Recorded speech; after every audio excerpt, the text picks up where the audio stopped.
Señores, ¿alguna vez se imaginaron que el presupuesto de Estados Unidos pudiera recortarse en $2 billones? Una cifra que creo que no cabe en muchas mentes, ¿no? Pero bueno, exactamente eso es lo que Elon Musk, el hombre más rico del mundo, o bueno, uno de los más ricos, ha propuesto para hacerle una reforma profunda a la eficiencia del gobierno. Hablamos del objetivo principal en el plan radical de recorte presupuestario de Donald Trump. La parte más impactante de todo esto es que tiene el respaldo de los aliados más cercanos de él. Hoy quiero que desglosemos un poco cómo esta propuesta podría cambiar el futuro de los programas federales. ¿Qué va a pasar con la educación pública? Lo que realmente podría estar en juego para los ciudadanos estadounidenses. Así que los invito a que se queden hasta el final de este video porque les traigo lujos y detalles. Empecemos con el punto central de todo este tema, ¿no? Que es Elon Musk. Él ahora mismo está a cargo de un cargo sumamente importante, que es el Departamento de Eficiencia Gubernamental de Estados Unidos. ¿Qué significa exactamente esto? Que él tiene la misión de hacer que el gobierno funcione con menos dinero, ¿no? En palabras sencillas. Lógicamente no estamos hablando de unas pequeñas reducciones por aquí o por allá, ¿no? Estamos hablando de un recorte de $2 billones. No es una idea loca. Musk tiene sus aliados y Donald Trump es uno de los principales. En una entrevista con Fox Business, el congresista Ben Clean, quien es un aliado clave de Trump, afirmó que este recorte de $2 billones es absolutamente posible. Ahora, ¿por qué? Porque según él se trata de priorizar el financiamiento del pueblo estadounidense y reducir la burocracia en Washington. Pero ojo que aquí hay algo que muchos no entienden. Es que el presupuesto discrecional del Congreso financia prácticamente todo el poder ejecutivo. Hablamos desde el ejército, seguridad nacional, agencias federales, etc. Así que este recorte, si se lleva a cabo, pues va a tener un impacto masivo. Ahora, uno de los puntos más, digamos que controvertidos dentro de este plan, ¿no? Es lo que implica para el sector educativo. Como les mencioné hace un momento, la propuesta de Musk y Trump es cortar gastos en áreas como educación, el cual ya está muy condicionada por la intervención federal. De hecho, pues en la entrevista con este mismo señor en Fox Business, él dejó muy en claro que uno de los lugares donde los recortes serían como que más obvios es en el Departamento de Educación. Dijo que la intervención del gobierno federal en las decisiones educativas ha aumentado la burocracia y que esto pues no beneficia a los estudiantes. Pero ahora, ¿realmente eso es cierto? No es tan sencillo así. O sea, el gobierno federal es responsable aproximadamente del 13,6% del financiamiento de educación pública en Estados Unidos, desde jardín de infantes hasta el 12º grado, ¿no? Y en Virginia, por ejemplo, el gobierno federal gasta como unos 2,000 y pico dólares por alumno al año. Representa por lo menos el 12% de la financiación estatal de la educación. Ahora el impacto de cortar esta cantidad va a ser inmenso, sobre todo en los estados más pobres que dependen de estos fondos federales para garantizar la calidad en su educación pública. Ahora hablemos un poco más también sobre la visión de Donald Trump para la educación. Recordemos que hubo un meeting en Milwaukee en el mes de octubre, donde Donald Trump dejó muy en claro que su plan para el sistema educativo de Estados Unidos tiene que ver con dejar a los padres tomar el control. O sea, según él, la supervisión gubernamental debe de ser mínima. O sea, significa, en otras palabras técnicas, un recorte en las normativas federales que gobiernan el sistema educativo. También sabemos que Trump reconoció públicamente que este enfoque afectaría negativamente a varios estados, o sea, él mismo lo dijo, en especial a los que no tienen tantos recursos. Si no me equivoco, fue en septiembre en Indiana, donde él dijo que en 35 estados las cosas irían muy bien con ese modelo, pero advirtió que 4 o 5 estados van a sufrir consecuencias. O sea, estamos hablando de que él está de acuerdo en sacrificar a estos estados por sus ideales económicos, ¿no? Ahora, ¿será justo esto? Es uno de los debates que más ha generado controversia. Aquí viene una parte clave que es que aunque el proyecto 2025, como bien sabemos, ha sido un tema de debate, ¿no? Aliados de Donald Trump han confirmado que este documento, que son como 900 páginas, en realidad el plan para una segunda administración de Trump. O sea, es oficial que es un plan para su segunda administración. O sea, este proyecto incluye una serie de propuestas para cambiar no solo la educación, sino que también recortes al gasto público. A pesar de los intentos de distanciarse que ha tenido Donald Trump sobre este proyecto, queda claro que el recorte al Departamento de Educación es el tema central.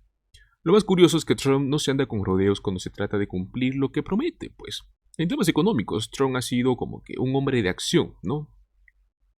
Trump prácticamente hace lo que dice y que va a hacer. Eso es cierto hasta cierto grado. Este tipo de declaraciones, señores, nos hace pensar que si una vez él esté en la Casa Blanca, estos recortes van a ser llevados sin piedad. ¿Y qué implica esto? Recortes en programas que afectan a millones de personas en Estados Unidos. Ahora hablemos de las consecuencias prácticas de estos recortes. ¿Qué pasaría si realmente se recorta todo este dinero, no? Ya han salido muchos expertos, analistas y todos a hablar sobre este tema, pero les doy mi punto de vista. Un recorte de 2 billones de dólares, no les voy a mentir, esto afectaría seriamente programas sociales, más que todo dirigido en áreas claves, como lo es la educación, la salud, el ejército. O sea, si tomamos en cuenta que el Departamento de Educación es el que se encarga de una parte significativa del financiamiento de las escuelas públicas, por ejemplo, ¿no? Miles de maestros podrían perder sus empleos, las escuelas podrían cerrar sus puertas, o al menos podrían llegar a reducir su calidad. Además de recortar el presupuesto militar, lo cual pues podría debilitar la seguridad nacional, dejando el país más vulnerable. Los programas sociales que apoyan a las familias más necesitadas también estarían en peligro. Ahora bien, la pregunta es, ¿realmente podemos llegar a permitirnos este tipo de recortes en estos fondos en momentos tan críticos? Yo creo que al final del día estos recortes presupuestarios van a ser una cuestión filosófica y práctica. Por un lado tenemos la visión de Trump y Musk, de un gobierno más pequeño, menos interventor. Por otro lado están las millones de personas que dependen de programas como la educación pública, el seguro de salud, personas que saldrían perjudicadas si estos recortes se llevan a cabo. Pero bueno, ojo que hay muchos republicanos, muchas personas que votaron por Trump, lo cual yo respeto, todos tienen sus propios derechos, pero muchos de ellos no comprenden totalmente estos temas. Muchos de ellos no ven las letras pequeñas en las propuestas. Al final del día, pues el tiempo nos dirá si es para bien o para mal, y si les afecta o no les afecta. Perfecto, señores, vamos pasando al siguiente tema, que tengo algo bastante interesante que mencionarles aquí, y es que la famosa lista, que una vez hablamos sobre esto, de las personas que Donald Trump podría, pues, tener como objetivo una vez que sea presidente, ¿no? ¿Será que se irá a cumplir? Yo creo que no es una novedad que Trump ha tenido como que una relación, digamos que complicada con figuras de la política y justicia en los Estados Unidos, ¿no? Durante su primer mandato vimos cómo criticaba abiertamente a los que estaban en su contra, ya fuesen demócratas e incluso republicanos que no lo apoyaban. Pero ahora las cosas van a ir un paso más allá. Una vez que él esté en la Casa Blanca, va a estar decidido a tomar acciones contra todos aquellos que alguna vez le dieron la espalda. Digamos que es como que la lista negra de sus opositores. Hay un artículo en el portal político, que incluye una lista de personas a las que Trump ha mencionado directamente con nombre y apellido. Ya no se trata solo de críticas, sino que de promesas de posibles investigaciones. En algunos casos, podemos llegar a hablar hasta de tribunales militares. Hablamos de Joe Biden, Kamala Harris, Nancy Pelosi, Hillary Clinton y muchos más. Antes de ir con nombres, hablemos un poco de lo que significa este cambio de mentalidad. Donald Trump asegura que limpiar la política estadounidense es clave. Pero la pregunta es, ¿hasta dónde estará dispuesto a llegar para hacerlo? Empecemos con los nombres fuertes, ¿no? Joe Biden y su hijo Hunter. Donald Trump ha afirmado públicamente que, una vez que sea presidente, va a nombrar un fiscal especial, el cual se va a encargar de investigar a Joe Biden por lo que él llama como corrupción, o sea, significaría recursos federales enfocados exclusivamente en analizar las acciones de Biden y su entorno, lo cual sin duda va a generar una gran controversia, ¿no? Ahora, por otro lado, tenemos el caso de Hunter Biden, hijo de Joe Biden, que ya ha sido como que esta figura de bastante polémica por sus negocios y los supuestos problemas legales. Donald Trump cree que el presidente Biden podría perdonar a su hijo para protegerlo de investigaciones futuras. Bueno, en cierto modo es una estrategia común, ¿no? No está fuera de la realidad. Ya lo hemos visto antes en la política estadounidense. Pero ¿realmente protegería esto a Hunter Biden de todo? Lo que veremos con el tiempo. Siguiente, sigamos con Kamala Harris. Donald Trump la acusa de ser responsable de muchos de los problemas en la frontera con México. Y en su visión, ella debería pagar por esto. Es curioso porque Kamala Harris ha tenido un papel controversial en el manejo de la frontera, ¿no? Un tema que ha sido como que un constante motivo de críticas de ambos partidos. Bueno, pues Donald Trump parece querer hacerla pagar con la crisis migratoria, aunque algunos expertos piensan que la situación es demasiado compleja como para ser culpa de una sola persona. ¿Qué hay de Barack Obama?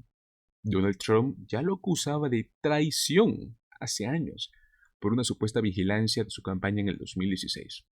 Él asegura que fue Obama quien ordenó esta vigilancia, aunque en realidad las investigaciones apuntan a que fue un seguimiento de su asesor de política exterior. Sin embargo, Donald Trump sigue aferrado a que esta idea de que fue una maniobra directa de Obama y, bueno, parece que no va a querer dejarlo pasar. Seguimos con Hillary Clinton, otro nombre recurrente en los discursos de Trump. ¿Recuerdan ustedes el famoso Lock Her Up? Parece que Trump quiere revivir este lema. En sus palabras, cree que Hillary Clinton deberá de enfrentar responsabilidades por ciertos incidentes que sucedieron cuando era secretaria de Estado. Aunque muchas de estas investigaciones recordemos que se cerraron hace tiempo. Pues bueno, al parecer quiere revivirlos. Por otro lado tenemos a Nancy Pelosi, ¿no? Donald Trump ha dejado caer la idea de investigarla por lo que él llama como insider trading, comercio con información privilegiada. Básicamente insinúa que Pelosi ha sacado provecho de información que otros no tienen para realizar transacciones financieras. Aunque esto es una acusación seria, muchos expertos dicen que de hacerse esto tendría que hacer una investigación no solo de ella, ¿no? Sino que hablamos de todos en el Congreso que tengan este tipo de comportamientos similares. Ojo que esto no se detiene ahí. Tenemos también a Letitia James, fiscal general de Nueva York, y también tenemos a Arthur Engoron, juez que supervisa ciertos casos legales de Trump. También están en esta lista. Ambos han sido clave en investigaciones que han afectado a Trump y a sus negocios. Y él ha insinuado que deberían de ser castigados.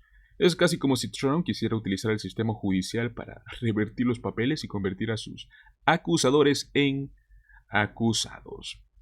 Otro nombre muy interesante que tenemos en esta lista es a Mark Zuckerberg, fundador de Facebook.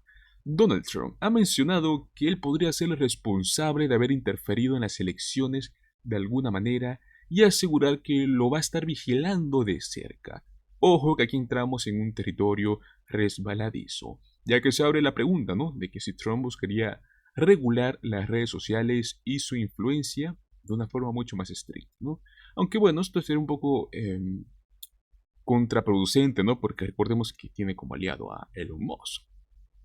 Bueno, pues ahora pasemos a los personajes militares y de seguridad, porque la lista no se acaba ahí. Tenemos a Mark Milley, expresidente del Estado Mayor Conjunto, a quien Donald Trump llegó a acusar de traición, ¿no? Porque básicamente, pues Trump no estaba de acuerdo con la forma en la cual Mark Milley manejó ciertas decisiones de seguridad. Es más, incluso insinúa que en otras épocas este tipo de traición se castigaba con la muerte. Palabras muy duras. También menciona a James Comey, ex director del FBI, y otros agentes en esta misma institución que estuvieron involucrados en investigaciones en su contra.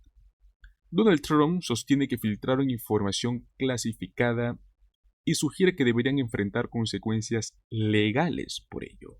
Así que de nuevo, estamos ante un posible uso de poder judicial para penalizar a aquellos que alguna vez estuvieron involucrados en sus casos.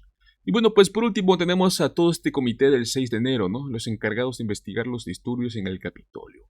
Donald Trump asegura que los miembros de este comité deben de ser procesados por investigar los eventos de esa fecha. Esto ha sido una constante en los discursos en estos últimos meses, ya que considera que la investigación ha sido como que parcial, ¿no? Favorable para el otro lado, que debería de haber consecuencias para quienes lo llevaron a cabo. Mis amigos, claramente vemos aquí una estrategia de Trump muy simple, ¿no? Ir tras todos los que él considera sus enemigos. Va a utilizar el poder del Estado para lograr. Esto abre muchas preguntas sobre el poder del presidente y hasta dónde es como que ético usar los recursos de un país para vengarse de aquellos que estuvieron en su contra. De alguna manera, pues esto podría marcar un antes, ¿no? Y un después en la política estadounidense, donde los rivales políticos pueden ser procesados, algo que creo que antes parecía como que imposible. Ahora, dentro de los aliados de Trump, como fue el inicio de este tema, mis amigos, tenemos a alguien bastante interesante haciendo ruido. Así es, tenemos a Marjorie Taylor Greene. Esta mujer está furiosa y exige un puesto en la administración de Donald Trump. A ver, pongamos un poco de contexto en este tema, ¿no? Los republicanos ganaron grandes victorias en estas elecciones. Recuperaron posiciones clave en el gobierno. Bueno, pues claramente ha sido un momento de celebración para muchos en ese partido y naturalmente, pues, todo indica que Trump está preparando el camino para este segundo mandato, ¿no? O bueno, seguramente ya tiene casi todo armado. Pero con Trump ya sabemos que hay algo diferente, ¿no? En el aire, ¿no? No solo está hablando de su regreso, sino que también ha comenzado a soltar nombres para su posible gabinete. ¿Quiénes son los mencionados? Es ahí donde vamos a entrar en materia. Y bueno, pues adivinen, Marjorie Taylor Greene no está nada contenta. Esta señorita, o bueno, señora Marjorie Taylor Greene, una de las figuras más controversiales dentro del Congreso, siempre ha sido esta seguidora fiel de Trump. Apoya todas sus políticas, las defiende a capa y espada, si están bien, si están mal, no le importa. Sin embargo, ahora está enfadada, porque no la han llamado para un puesto importante en el gabinete. Todo comenzó esta semana cuando pues Greene fue entrevistada en el canal conservador Real America's Voice. Boo Davidson, presentador, le preguntó a quién le gustaría ver en el gabinete de Trump.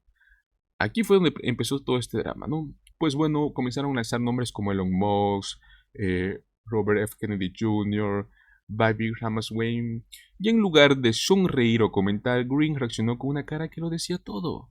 Básicamente dijo que esos nombres no eran adecuados, porque no han estado con Trump desde el principio. En su opinión, el gabinete de Trump debería estar lleno de personas que nunca le dieron la espalda, ¿no? Una declaración, mis amigos, que revela cómo Greene cree que el valor más importante es la lealtad por encima de la experiencia y la capacidad. No importa lo demás. Para ella, figuras como Elon Musk, como Robert F. Kennedy Jr., que en algún momento compitieron y no apoyaron totalmente a Trump, no merecen estar ahí. Ella asegura que el gabinete debería estar compuesto por personas como ella. En sus palabras, que nunca lo traicionaron. Entonces, ¿por qué es tan importante este tema para ella, no? Claramente, pues la lealtad es la base de su carrera política. Dice que incluso está dispuesta a desafiar a su propio partido con tal de cumplir con la agenda de Trump. Afirmó que su principal razón para estar en el Congreso no es tanto hacer leyes, sino apoyar a Trump. Literalmente dijo esto: yo no estoy aquí para hacer lo que es mejor para el país, sino para cumplir con la agenda de Trump. Amigos, imaginen decir esto en voz alta. Esta declaración nos hace preguntarnos, ¿no? ¿Es la lealtad a un líder lo más importante en la política? ¿O hay límites donde apoyar ciegamente a alguien y puede ser perjudicial? Uno de los puntos más polémicos sobre Marjorie Taylor Greene y su enfoque en el Congreso. Ahora, ¿quiénes son los nombres que Trump está considerando, no? Recordemos ese discurso, creo que es el último discurso que tuvo en Georgia, donde él mencionó ciertos nombres, ¿no? Por ejemplo, a Herschel Walker, para dirigir el sistema de defensa de misiles. Bueno, pues imagino que ahora no hace falta ser un genio para imaginar lo que piensa Green de esto, ¿no? Después de todo, ella ha ganado elecciones mientras que Walker perdió su última carrera. Pero la lista no termina ahí. También hablaban de Elon Musk, cosa que es obvio, ¿no? Elon Musk va a estar ahí. En teoría su nombramiento podría complicarse, ¿no? Porque para ser parte de su gabinete, Musk tendría que revelar todos sus activos financieros, todos sus contratos del gobierno. Un obstáculo importante. Ahora sumémosles a esto a Robert F. Kennedy Jr., quien hace no tanto pues era esta figura de oposición para Trump. Bueno, pues Marjorie insiste en que estos personajes están entrando en el círculo de Trump sin haber mostrado la lealtad que ella considera fundamental. Vamos a imaginar por un segundo que Marjorie Taylor Greene obtiene el puesto en el gabinete, ¿no? Esto significa que tendría que dejar su puesto en el Congreso, renunciar a representar a su distrito. ¿Qué implicaciones puede tener todo esto para su futuro? Bueno, pues para ella esto podría ser como que un arma de doble filo. Al dejar el Congreso, va a permitir que su distrito elija a otra persona. Si esa persona gana popularidad, Greene podría quedarse sin lugar al cual regresar cuando el mandato de Trump termine. O sea, es decir, se va a estar arriesgando a perder su puesto en el Congreso permanentemente. Si pensamos en el tiempo que Greene lleva ganando elecciones ahí, yo creo que podríamos decir que esta decisión podría ser como que su principio del fin, ¿no? En su carrera en el Congreso.